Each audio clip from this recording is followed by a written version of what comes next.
음악가 중에 가장 천재로 꼽히는 모차르트, 그의 일화는 여러 가지로 많이 나옵니다.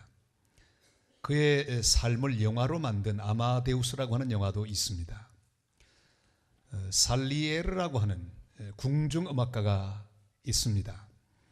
그는 베토벤, 슈베르트, 하이든의 스승입니다. 그러니까 얼마나 위대한 음악가입니까? 그런데 어느 날 모차르트를 그가 만납니다. 만나는 순간 이 살리에르의 눈에 불꽃이 튑니다. 질투의 불꽃입니다. 자기와 비교해 볼 때 비교할 수도 없는 천재성을 가진 음악가 앞에서 그는 한없이 초라하게 자신을 바라보게 되었습니다. 더 이상 악보도 눈에 들어오지 않습니다. 악기도 들어오지 않고 모차르트의 얼굴만 보입니다. 보면 볼수록 기분 나쁘고 분통이 터지고 그의 모든 음악가로서의 기초가 흔들리는 그런 모습을 볼 수가 있습니다. 이렇게 사람 속에 있는 열등감의 정체를 살리에르 증후군이라 이렇게 부르기 시작했습니다. 우리 모든 사람들에게는 이 살리에르 증후군이 있습니다. 어떤 걸 보든지 바라보는 그 사람이나 그 물질 앞에서 사람의 마음속에 늘 열등감을 느끼게 되어 있습니다. 돈 아무리 많이 가져도 자기보다 많이 돈 가진 부자를 보면 그만 마음속에 열등의식이 생깁니다. 자기가 아무리 키 크고 멋지고 잘생겨도 자기보다 훨씬 더 잘생긴 사람 앞에는 또 주눅이 들어서 마음속에 열등감을 느끼게 되어 있습니다. 보통 자기 자식에게 만족하고 자랐는데 자기 자식보다 공부 더 잘하고 더 잘 되는 자식을 만나면 속에서 질투의 불이 막 붙습니다. 점점 더 마음이 텅텅 비어가는 것을 느낍니다. 자기 집에 만족하고 살다가 그만 자기보다 훨씬 더 좋은 집에 사는 사람 앞에서는 자기도 모르는 열등감에 빠지게 되는 것이 사람의 마음입니다. 여러분, 믿음으로 산다는 의미가 무엇이겠습니까?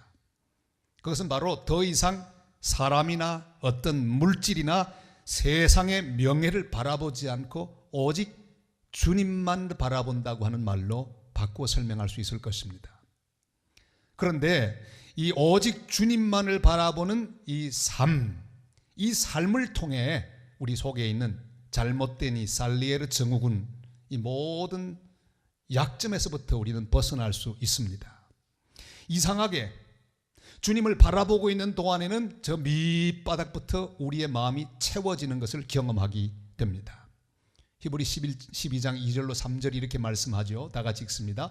믿음의 주요 또 온전하게 하시는 이인 예수를 바라보자. 그는 그 앞에 있는 기쁨을 위하여 십자가를 참으사 부끄러움을 개의치 아니하시더니 하나님 보좌 우편에 앉으셨느니라. 너희가 피곤하여 낙심하지 않기 위하여 죄인들이 이같이 자기에게 거역한 일을 참으신 일을 생각하라. 아멘. 우리가 사람을 바라보고 세상을 바라볼 때는 자기도 모르는 열등감과 텅 빈 마음을 느끼는데 우리의 눈을 예수 그리스도에게로 고정시키는 순간 저 밑바닥에서부터 차오르는 그 무엇을 느끼게 됩니다.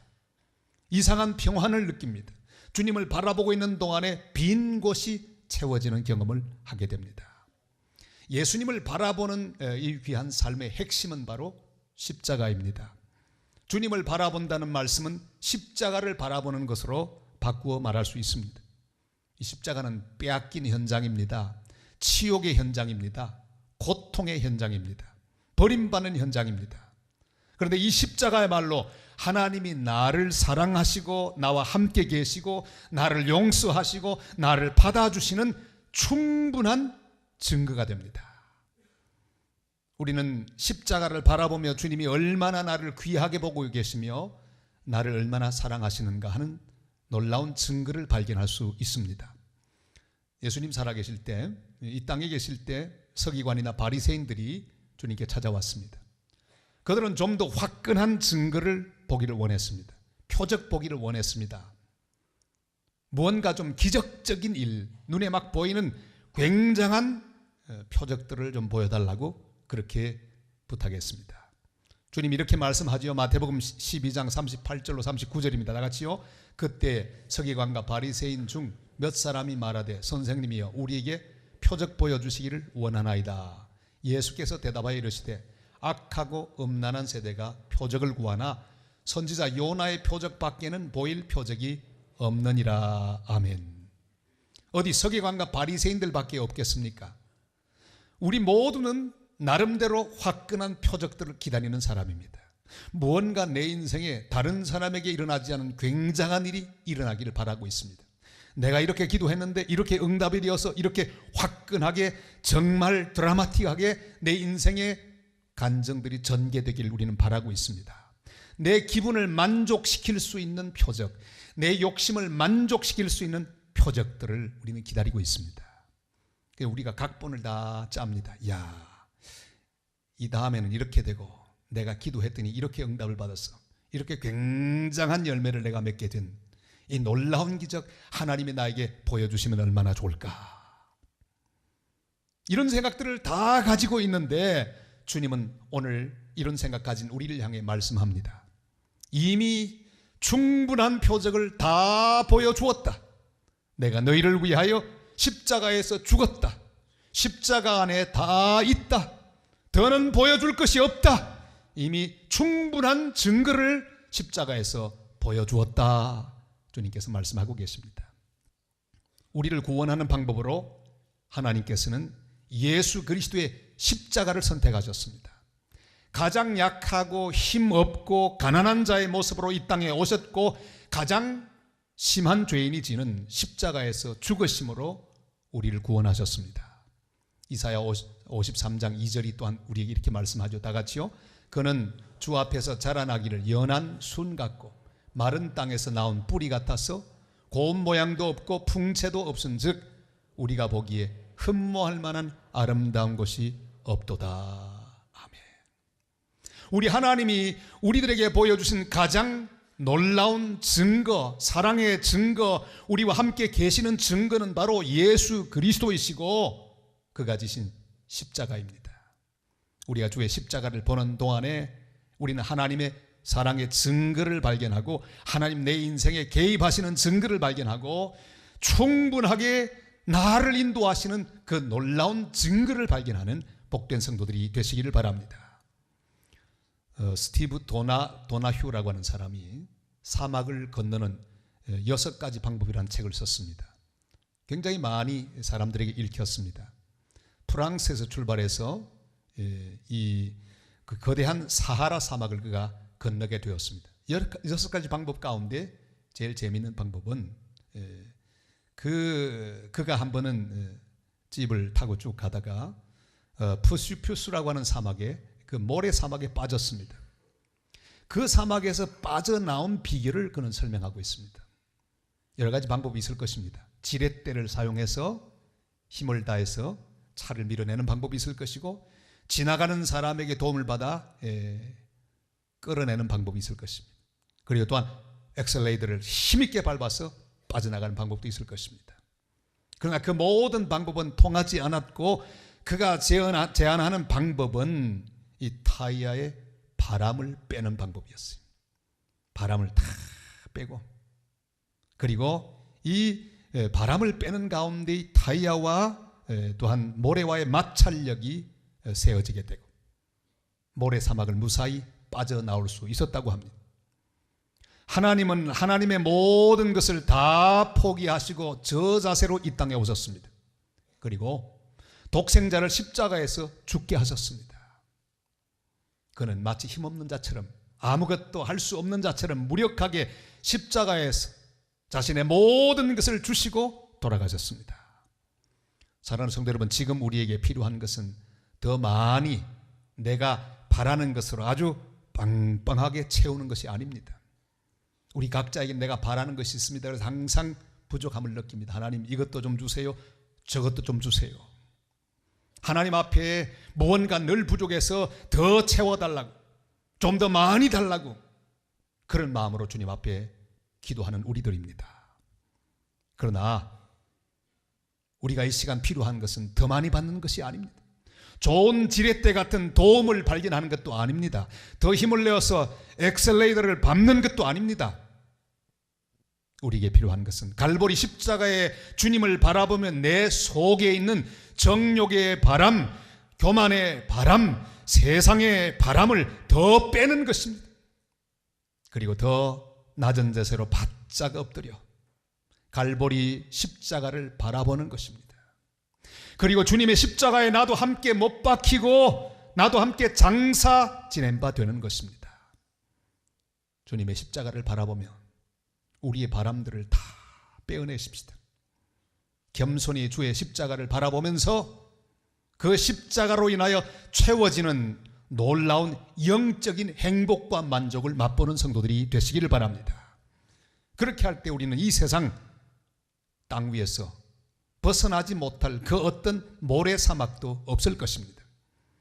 우리 하나님은 우리의 예수 그리스도를 해답으로 보내주셨습니다. 우리 예수 그리스도의 일생 가운데 결론으로 십자가를 지시고 우리를 위하여 모든 것을 다 주셨습니다. 주님 이렇게 말씀하지요. 로마서 8장 32절입니다. 다 같이요.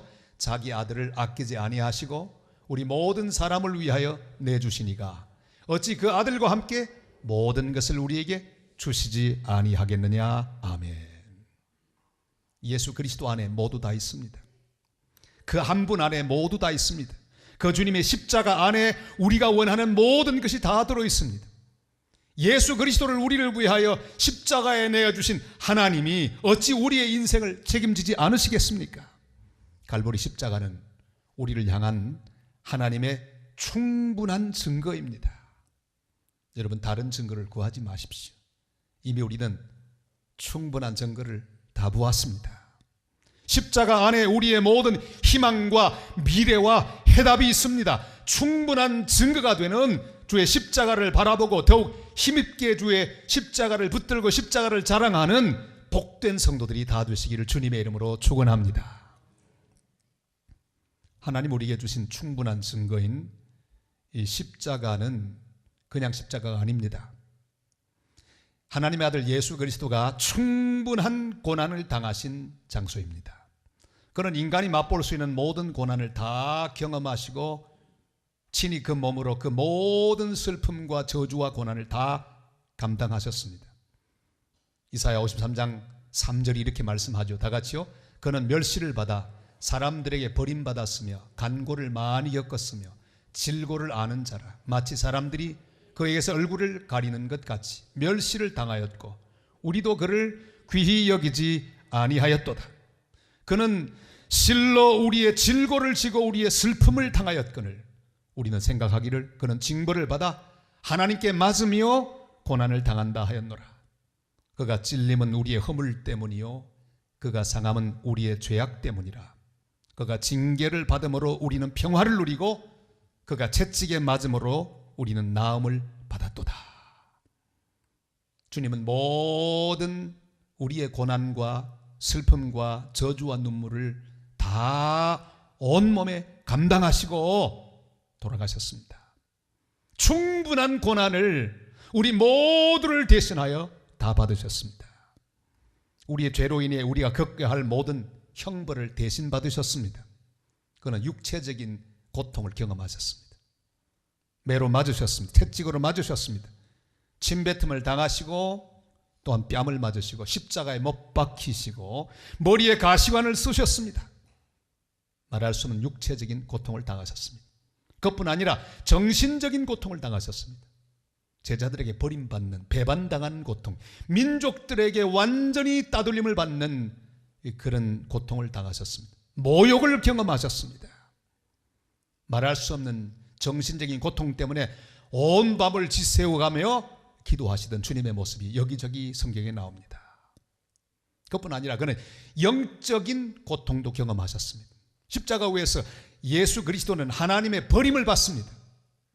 하나님은 그를 죄인 취급하시죠. 그리고 고개를 돌리십니다. 예수님의 입에서 터져나오는 비명이 무엇입니까? 엘리 엘리 라마 사박다니 나의 하나님 어찌하여 나를 버리셨나이까. 예수님은 세상 죄를 지고 가는 하나님의 어린 양으로 충분한 고난을 당하셨습니다. 그래서 우리의 모든 죄와 슬픔과 저주를 다 지고 가셨습니다. 아들을 잃고 슬픔 가운데 있던 한 성도가 있었습니다. 울면서 기도합니다. 주님, 왜 데리고 가셨나이까? 그 사랑하는 아들을 왜 데리고 가셨나이까? 그때 주님께서 나타나셨습니다. 환상 중에 나타나셔서 이렇게 말씀합니다. 아들을 잃어버렸구나. 나도 내 독생자를 십자가에서 잃어버렸단다. 울고 있는 우리들에게 오셔서 주님 말씀하십니다. 울고 있구나. 나도 자주 울었다. 통곡하기도 했다. 배신을 경험하는 우리들에게 오셔서 말씀합니다. 너 배신당했구나. 나는 민족에게 배신당하고 제자들에게 배신당했단다. 배고프구나. 나도 먹을 게 없어서 밀리삭을 비벼 먹을 때가 있었다. 억울하구나. 나도 죄 없이 억울하게 사형 선고를 받았어. 우리 주님께서 우리 모든 성도를 향하여 말씀합니다. 그래, 내가 다 경험했어. 네 마음을 알고 네 고통을 안다. 내가 충분하게 고난당하고 충분하게 내 모든 저주의 대가를 지불했노라고 주님 말씀하고 계십니다.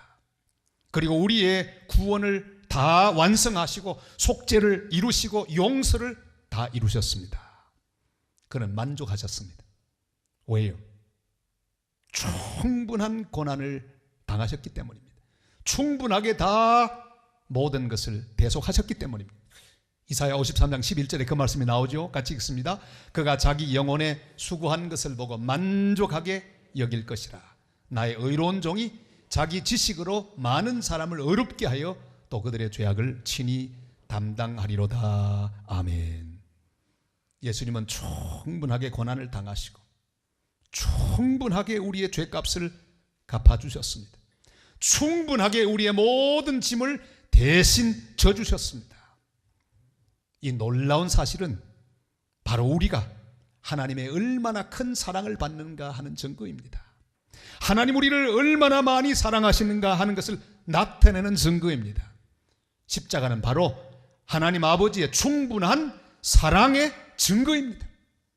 우린 십자가를 바라보며 주님이 나를 얼마나 사랑하는가 하는 사실을 깨달아야 합니다. 로마서 5장 8절이 이렇게 말씀하죠. 다 같이요. 우리가 아직 죄인 되었을 때 그리스도께서 우리를 위하여 죽으심으로 하나님께서 우리에 대한 자기의 사랑을 확증하셨느니라. 아멘. 이미 우리가 태어나기도 전에 하나님의 독생자 예수 그리스도가 십자가에 달려 돌아가신 놀라운 사건을 통해 하나님은 우리를 얼마나 사랑하는가 하는 것을 증명해 주셨습니다. 확실한 사랑의 증거가 있습니다. 충분한 사랑을 우리에게 주시는 놀라운 십자가를 우리는 바라보고 감격합니다. 요한일서 4장 10절이 또한 우리에게 말씀하죠. 다 같이요. 사랑은 여기 있으니 우리가 하나님을 사랑한 것이 아니요 하나님이 우리를 사랑하사 우리 죄를 속하기 위하여 화목제물로 그 아들을 보내셨습니다. 아멘. 우리는 하나님의 사랑을 의심할 때가 참 많이 있습니다. 사람을 보면서 하나님 사랑 의심할 때가 있습니다. 상황을 보면서 하나님 사랑 의심할 때가 있습니다. 정말 하나님 나 사랑하는 건 맞나? 하나님께서 과연 나와 함께 계실까? 이런 의심을 가질 때가 있습니다. 이때 우리는 갈보리 십자가의 예수 그리스도를 바라보아야 합니다. 십자가는 하나님 우리를 얼마나 사랑하는가 하는 충분한 사랑의 표적이기 때문입니다. 사람에게 받는 사랑은요 아무리 받아도 충분하지 않습니다. 자기 배우자에게 받는 사랑도 아무리 받아도 충분하지 않아요. 친구에게 받는 사랑도 충분하지 않습니다. 스승에게 받는 사랑도 충분하지 않습니다.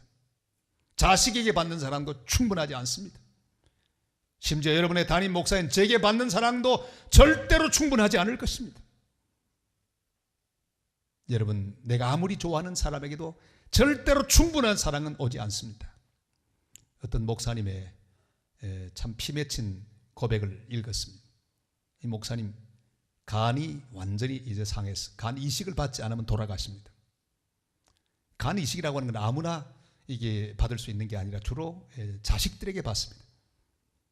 부인 간은 쓸 데가 별로 없어요. 왜? 피가 별로 맞지 않으니까. 주로 자식들이 간을 이렇게 공유합니다. 근데 자식을 다 모았습니다. 초췌한 이 아버지가 말합니다. 얘들아, 아빠가 이제 이 간 이식 받지 않으면 안 되겠어. 그래, 너희들 가운데 아빠에게 간 좀 제공해 줄 사람 없냐? 그런데 갑자기 아이들이 꿀먹은 벙어리 가지고 말았어요. 서로 눈치만 실컷 보면서 1시간, 2시간, 3시간에 가도 한 아이도 간을 주겠다는 자식이 없어요.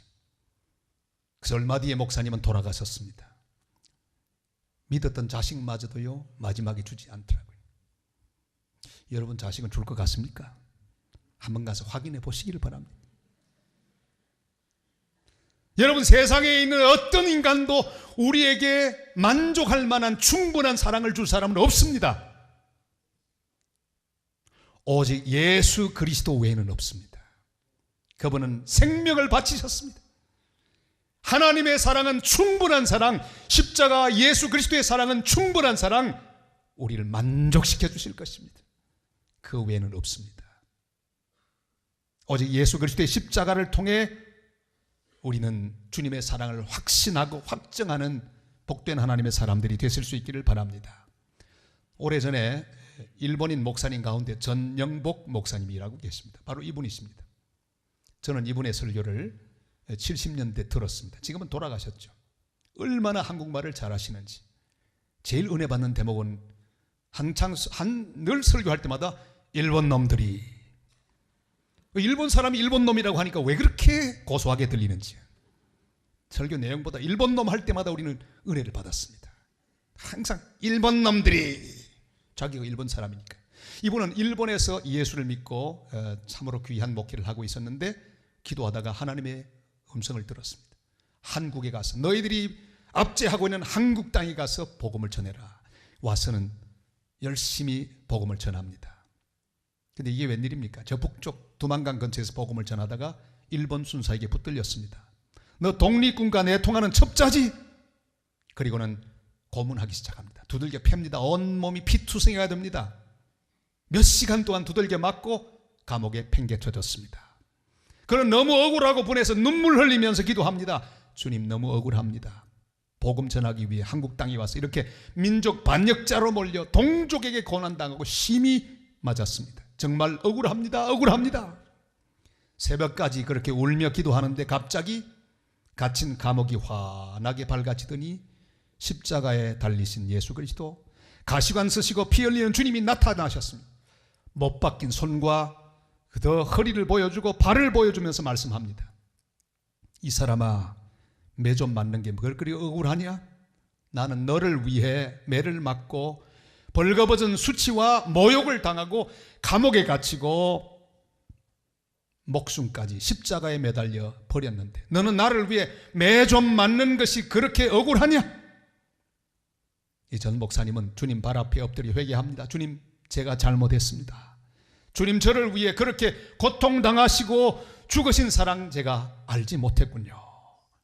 이렇게 기도하자 일본 순사에 대한 미움도 사라지고 십자가에 못 박힌 주님의 은혜 감격에서 감격의 눈물, 감사의 눈물을 흘렸습니다. 그리고 평생 동안 한국에서 복음을 전하시다가 주님께로 갔습니다.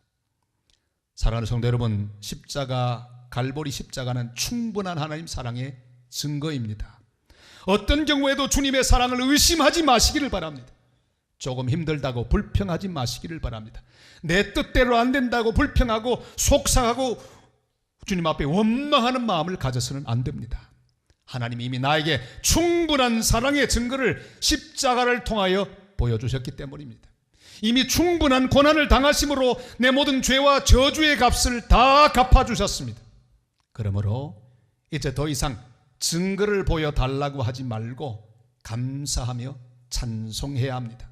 더 이상 더 사랑해달라고 말하지 말고 그 사랑 안에서 살아가시기를 바랍니다. 그 사랑에 응답하며 살아가시기를 바랍니다. 눈을 들어 갈보리 십자가를 바라보시기를 바랍니다. 십자가는 내 인생의 해답입니다. 하나님 나에게 보여주시는 가장 확실한 사랑의 증거입니다. 응답의 증거입니다.